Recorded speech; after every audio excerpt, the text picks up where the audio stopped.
سکندر شاہ کے دل کی عجیب حالت تھی۔ سیدھا سادہ شریف آدمی تھا اور اپنے اندر کوئی بھی ایسی بات نہیں رکھتا تھا۔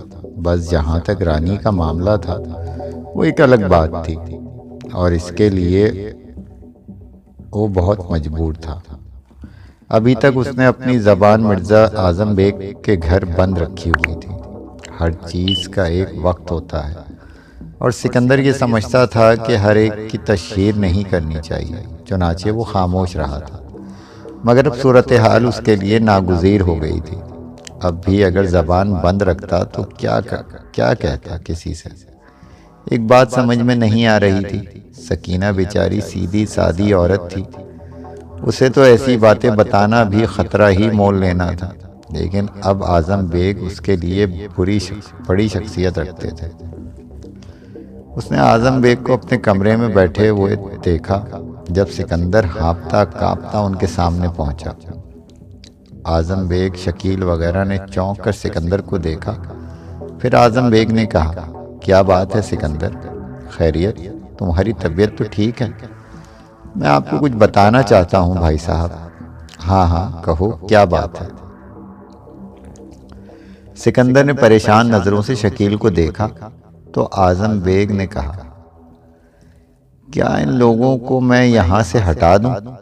نہیں، آپ ہی لوگ میرے سب کچھ ہیں۔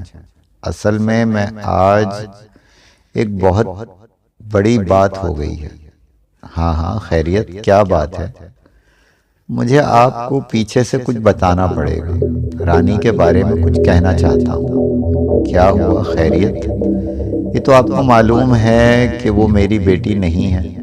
ہاں، سکینہ نے ہمیں بتایا تھا کہ وہ تمہیں کہیں سے ملی تھی اور تم اس سے لے آئے تھے۔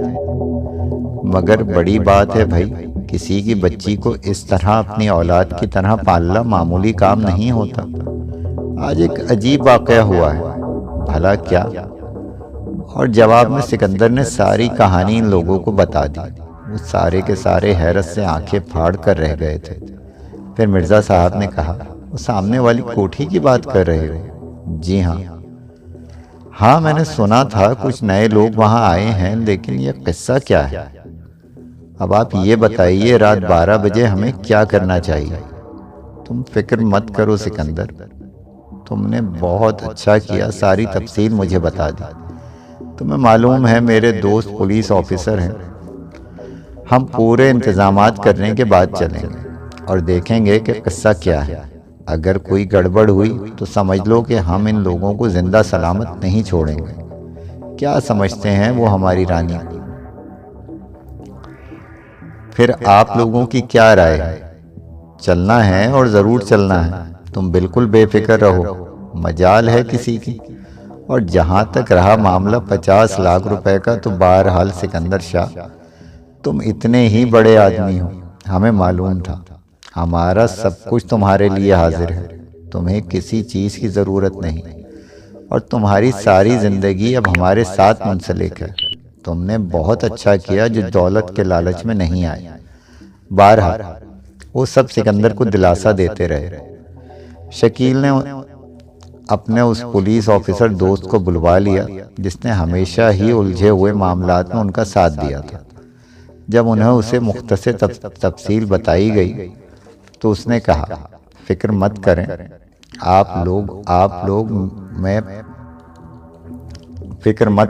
لوگ، میں پوری کوٹھی کا محاصرہ کر لوں گا، پولیس کو چھپا دوں گا، اور اگر کوئی گڑبڑ ہوئی تو آپ اطمینان رکھیں، کسی ایک کو بھی وہاں سے نہیں نکلنے دوں گا۔ تو پھر جاؤ، تم بندوبست کرو، شکیل نے کہا۔ رانی کو کچھ نہیں بتایا گیا تھا، بس وہ خاموش ہی تھی، اور اس کے ہونٹوں پر عجیب سی مسکراہٹ کھیل رہی تھی۔ اس کی آنکھوں کی جو معنی خیز کیفیت تھی، اس سے یہ اندازہ ہوتا تھا کہ نہ جانے کیوں اسے حالات کا تھوڑا بہت اندازہ ہے۔ پھر مقررہ وقت پر وہ لوگ اس عمارت میں داخل ہو گئے۔ عمارت کا بیرونی حصہ بالکل سنسان پڑا تھا۔ وہ سب کے سب آہستہ قدموں سے چلتے ہوئے بالآخر اس بڑے ہال میں پہنچ گئے۔ جب وہ بڑے دروازے سے اندر داخل ہوئے، دفتن روشنی پھیل گئی۔ بہت بڑے ہال میں انہوں نے عجیب و غریب منظر دیکھا۔ 2-4 افراد تو وہاں موجود ہی تھے، لیکن اس کے ساتھ ہی کچھ اور افراد کا اضافہ ہو گیا تھا۔ ان میں ایک بزرگ جن کی داڑھی لمبی تھی، ایک عمر رسیدہ خاتون جو بہت خوبصورت تھیں موجود تھے۔ ان کے ساتھ ہی ایک ایسا شخص بھی تھا جو موٹے اور بھاری بدن کا مالک تھا۔ اس نے اپنے بدن پر پیلا لباس پہنا ہوا تھا، سر گٹھا ہوا تھا اور ماتھے پر نشانات بنے ہوئے تھے۔ سر کے درمیان ایک لمبی سی چوٹی لہرا رہی تھی۔ یہ کوئی ہندو پنڈت معلوم ہوتا تھا۔ وہ ایک طرف خاموش بیٹھا ہوا تھا۔ اس کے علاوہ دونوں افراد جنہوں نے اپنے آپ کو حشمت اور فراقت بتایا تھا، اسی طرح زنجیر سے بندھے ہوئے بیٹھے تھے۔ 2 اور افراد موجود تھے، جن میں ایک خوبصورت سا نوجوان لڑکا اور ایک عمر رسیدہ شخص جس کو دیکھ کر ہی دل پر خوف طاری ہوتا تھا۔ ان کے چہرے پر جلال تھا۔ نوجوان لڑکا بے حد خوبصورت تھا۔ جیسے ہی یہ سب اندر داخل ہوئے تو معمر عورت جو سفید چادر اوڑھے ہوئے تھی اپنی جگہ سے اٹھ کھڑی ہوئی۔ اس کے منہ سے ایک دل دوست چیخ نکلی اور تیزی سے دوڑتی ہوئی رانی سے لپٹ گئی۔ میری بچی، میری نور جہاں، عمر رسیدہ خاتون نے کہا۔ رانی بھی اس سے لپٹ گئی تھی۔ پھر وہ بزرگ شخص آگے بڑھے اور انہوں نے رانی کا سر اپنے سینے سے لگاتے ہوئے کہا، رب العالمین کا احسان عظیم ہے ہم پر کہ آج تو تمام مشکلات سے نکل گئی۔ اللہ نے تیری مدد کی اور تیرے لیے محافظ بھیجے۔ بالآخر تیرا 16واں سال مکمل ہو گیا۔ اسی دن کا ہمیں انتظار تھا، اور اللہ کے فضل سے تجھے جو بھی ملا تیرا ہمدرد اور غم گسار ملا۔ یہی تو سب کچھ تھا۔ پھر بزرگ نے سکندر شاہ کی طرف دیکھ کر کہا، او سکندر شاہ، میرے بھائی، تو نے میری عزت اور آبرو کی جس طرح حفاظت کی اور جس طرح تو نے مجھے کامیابی سے ہمکنار کرایا، وہ تیرا احسان عظیم ہے۔ میں تیرے اس احسان سے کبھی سر نہیں اٹھا سکتی۔ سکندر شاہ، اللہ کا شکر ہے کہ میری بیٹی کی تقدیر کا فیصلہ تیرے ہاتھوں ہوا، مگر ہماری سمجھ میں کچھ نہیں آیا۔ آپ لوگ بیٹھ جائیے، میں پوری کہانی سناتا ہوں۔ اس بار اس پرجلال شخص نے کہا، جس کے چہرے پر نگاہیں نہیں ٹکتی تھیں۔ وہ سب بیٹھ گئے۔ سب کے چہرے تصویر حیرت بنے ہوئے تھے۔ تب پرجلال شخص نے کہا، اور تم سناؤ مہا گرو چند راج، اب کیا کہتے ہو تم؟ میں کیا کہوں گا، تم نے تو سب کچھ ہی چوپٹ کر دیا۔ ہار مانتے ہو اپنی؟ اس شخص نے کہا، اور چندن راج نے برا سا منہ بنا کر گردن جھکا لی۔ تب وہ شخص بولا، سکندر شاہ اور میرے معزز دوستوں، میرا نام زرقوس ہے اور یہ میرا بیٹا یاقوت۔ یہ جو بابا جی بیٹھے ہیں ان کا نام چندن راج ہے، اور یہ میرے استاد محترم مولوی کرامت علی ہیں۔ یہ ان کی اہلیہ ہیں، اور یہ دونوں تمہاری رانی یا ہماری نور جہاں کے ماں باپ ہیں۔ سب کے بدن میں جھرجھری سی دوڑ گئی۔ زرقوس نے پھر کہا، میں کون ہوں، کیا ہوں دوستوں، میرے بارے میں میرا خیال ہے نہ جانو تو بہتر ہے۔ بس اتنا ہی کہہ دینا کافی ہے کہ مولوی کرامت علی کا شاگرد ہوں اور ان سے درس کلام پاک لیتا رہا ہوں۔ واقعہ اصل میں یہ ہوا کہ مولوی صاحب کو اللہ تعالیٰ نے بڑا دینی علم دیا ہے، اور یہ سیدھی سادی اور معصوم سی زندگی گزار رہے تھے۔ جس بستی میں یہ رہتے تھے اس کا نام نشان پور تھا۔ نشان پور کے نواح میں ایک مسجد تھی جس میں مولوی صاحب درس کلام دیا کرتے تھے اور محنت مزدوری کر کے زندگی گزارتے تھے۔ اللہ تعالیٰ نے انہیں ایک بچی دی تھی جس کا نام انہوں نے نور جہاں رکھا تھا۔ ایک بار مولوی کرامت علی صاحب درس سے واپس آ رہے تھے کہ کچھ ارواح خبیثہ نے ان کا راستہ روکا اور ان سے کہا کہ وہ واپس لوٹ جائیں، اور آج ان کا یہاں راج ہے، وہ گھر نہیں جا سکتے۔ مولوی صاحب نے ان سے کہا کہ بھائی، ہم اپنے راستے چلے جائیں گے، تم جو کچھ کر رہے ہو وہ کرتے رہو، لیکن ارواح خبیثہ مولوی صاحب کو نقصان پہنچانے کے درپے ہو گئی۔ اور یہ دراصل مسئلہ کالے جادو کی ایک مشق کا تھا جسے چندن راج کا بیٹا کرم راج کر رہا تھا۔ چندن راج خود بھی کالے جادو کا بہت بڑا ماہر ہے اور اپنے بیٹے کرم راج کو وہ کالا جادو سکھا رہا تھا۔ کرم راج اس وقت اپنے کالے جادو کے آخری عمل کر رہا تھا اور اس میں یہ ضروری تھا کہ کسی مسلمان عالم کو اذیتیں دے کر ہلاک کر دیا جائے، اور اتفاق سے مولوی کرامت علی اس وقت ادھر سے گزر رہے تھے تو کرم راج نے سوچا کہ مرغا پھنس گیا، چلو اسے حلال کر لیں۔ لیکن بیوقوف مولوی صاحب کی قوتوں کا علم نہیں تھا۔ مولوی صاحب نے انہیں لاکھ سمجھایا لیکن وہ نہ مانے، اور پھر ہم بھلا کیسے برداشت کر سکتے تھے کہ ہمارے استاد محترم کو کوئی نقصان پہنچائے۔ نتیجہ یہ ہوا کہ کرم راج وہیں جل کر خاکستر ہو گیا اور ارواح خبیثہ بھاگ گئی۔ چندن راج کو فوراً ہی پتہ چل گیا کہ اس نے مولوی کرامت علی سے انتقام لینے کا فیصلہ کیا، اور وہ اپنے بیٹے کی موت کا انتقام مولوی صاحب سے لینا چاہتا تھا۔ چنانچہ اس نے فیصلہ کیا کہ نور جہاں کو اغوا کر لے گا اور اس کے بعد اسے پوشیدہ رکھ کر کالے جادو کا ماہر بنا دے گا اور اس سے اس کا دین بھی چھین لے گا۔ لیکن اللہ کا احسان ہے کہ مجھے بر وقت اطلاع ہو گئی۔ البتہ چندن راج نے اپنے سفلی علم سے جو ایک حلقہ بنایا تھا اسے توڑنا آسان کام نہیں تھا۔ بہرحال مجبوری یہ طے کیا گیا کہ نور جہاں کو کسی دور دراز مقام پر پہنچا دیا جائے، اس کی نگرانی رکھی جائے اور اسے دوسروں کے ہاتھوں پلوایا جائے۔ چندن راج کے کالے جادو کا توڑ یہ تھا کہ نور جہاں کسی غیر جگہ پرورش پائے، لیکن ایک اور سلسلہ تھا، وہ یہ کہ اگر کوئی بد باطن نور جہاں کو چندن راج کے ان دو سادھوؤں کے حوالے کرنے پر آمادہ ہو جائے تو پھر نور جہاں کی حفاظت ممکن نہیں تھی، اور یہ فیصلہ ہو گیا کہ نور جہاں کو لے جایا جائے گا۔ چندن راج نے بھی چیلنج کرتے ہوئے کہا کہ وہ آخر کار نور جہاں کو حاصل کر لے گا۔ چنانچہ بھائیوں، نور جہاں کو سمجھا بجھا کر روانہ کر دیا گیا۔ میں اور میرا چھوٹا بیٹا یاقوت، جو نور جہاں سے صرف 4 سال بڑا ہے، نور جہاں کو لے کر چل پڑے اور اسے ایک ویران جگہ پر چھوڑ دیا، جہاں ایک معصوم اور سادہ لو انسان جس کا نام کنہیا لال تھا، جو خود بھی بہت سی بیٹیوں کا باپ تھا، اور نور جہاں کو اٹھا کر لے گیا۔ اس نے اس کے محبت کے ساتھ پرورش شروع کر دی، ہر چند کہ وہ ہندو تھا لیکن شریف انسان تھا۔ پھر چندن راج کے یہ دونوں سادھو پتہ لگاتے ہوئے وہاں پہنچ گئے۔ انہوں نے ایک چال چلی اور کنہیا لال کو پریشان کر دیا، لیکن دل سے وہ نور جہاں کو ان لوگوں کے حوالے کرنے پر آمادہ نہیں ہوا تھا۔ ادھر جب نور جہاں کو اس کا علم ہوا تو اس نے وہ جگہ چھوڑ دی، اور دوسری بار وہ ایک مسلمان شخص شبن میاں کے ہاتھ لگ گئی۔ شبن میاں بھی اچھا انسان تھا۔ نور جہاں کو اس نے محبت سے اپنے ساتھ رکھا۔ ہم لوگ ہر جگہ ہر اس شخص کی مدد کرتے تھے جو ہماری نور جہاں کو اپنے گھر لے جاتا تھا، اسے عزت سے پروان چڑھایا جاتا تھا۔ شبن میاں کے بھی بارے نیارے ہو گئے، اسے ہر طرح کی سہولتیں دی گئیں۔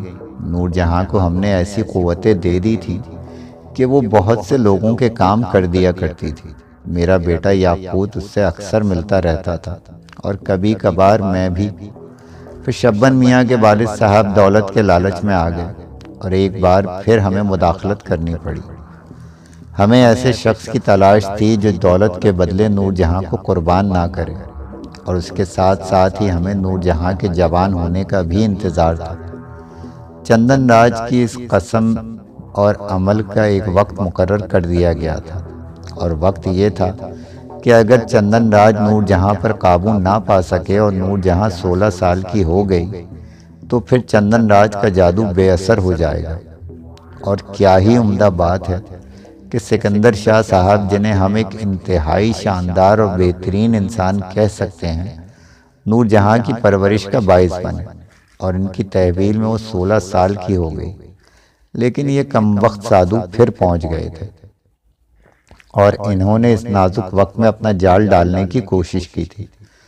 خدا نہ خواستہ اگر اس وقت سکندر شاہ 50 لاکھ روپے کی چمک میں آ جاتے تو پھر چندن راج کا جادو نور جہاں پر چل سکتا تھا اور اسے ان کی تحویل میں جانا پڑتا۔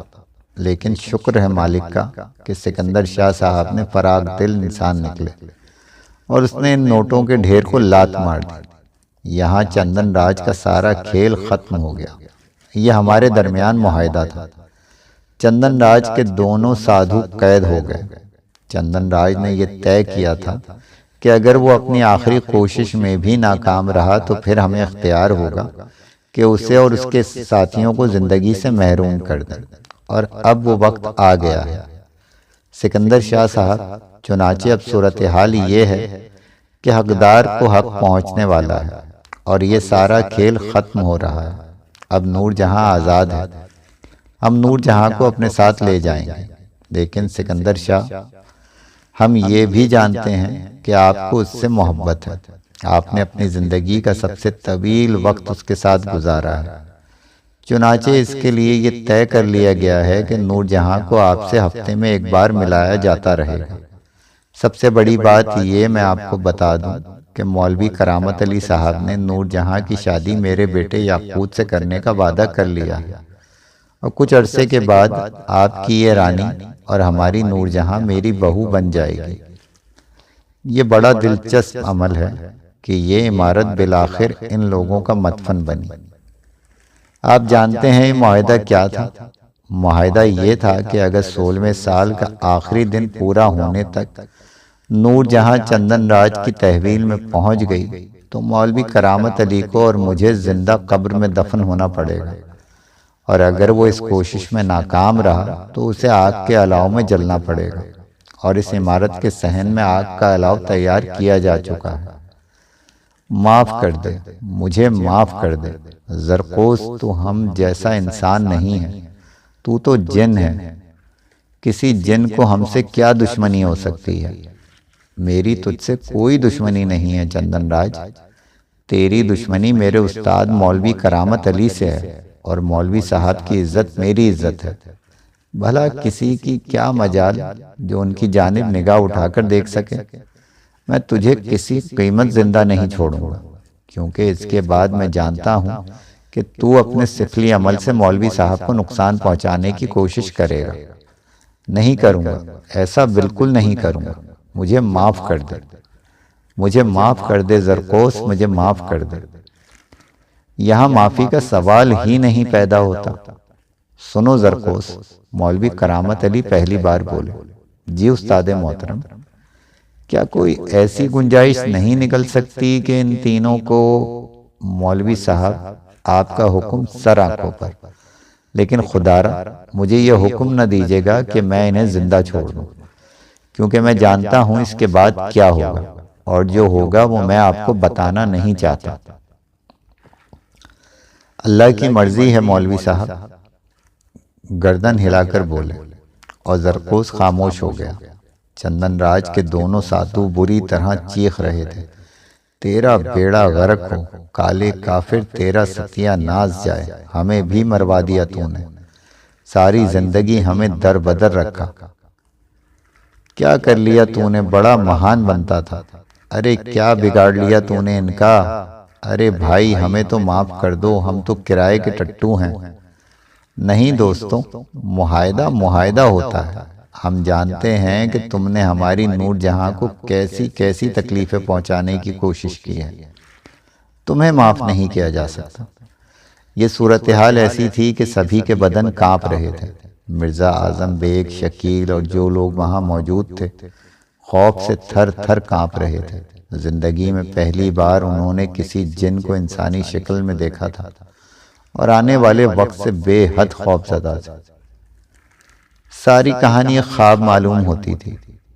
وہ ہو رہا تھا جو قصے کہانیوں میں ہوتا تھا۔ جتنے افراد وہاں موجود تھے سب سکتے کے عالم میں تھے۔ سکندر شاہ نے خواب میں بھی یہ نہیں سوچا تھا۔ پھر انہوں نے وہ بھیانک منظر دیکھا، 3 افراد کو زندہ آگ میں جلا دیا گیا۔ چندن راج آخری وقت تک معافیاں مانگتا رہا۔ اس نے دہائیاں دیں، لیکن معاملہ زرقوس کا تھا، اس کے سامنے بولنے کی مجال کسی کو نہیں تھی۔ آخر کار وہ تینوں شیطان جل کر راکھ ہو گئے۔ الاؤ کی آگ نے ان کے بدن کوئلے کر دیے۔ اس کام سے فارغ ہو کر زرقوس نے کہا، اب آخری مرحلہ رہ گیا ہے سکندر شاہ۔ کیا؟ ہمیں اجازت دو، ہم نور جہاں کو لے کر جا رہے ہیں۔ اس کے ماں باپ تمہارے شکر گزار ہیں۔ میں بھلا اسے کیسے روک سکتا ہوں؟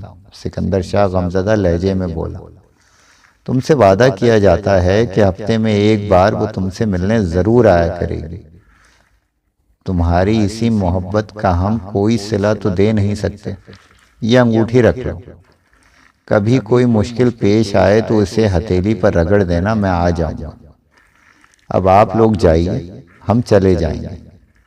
بالآخر رسمی کارروائیوں کے بعد وہ وہاں سے چلے آئے۔ یوں نور جہاں گڑیا رانی کا 16واں سال پورا ہو گیا تھا۔ لوگوں کو اس کی شادی میں بھی مدعو کیا گیا تھا، اور کسی انسان کا جنوں کی شادیوں میں شریک ہونے کا پہلا تجربہ تھا۔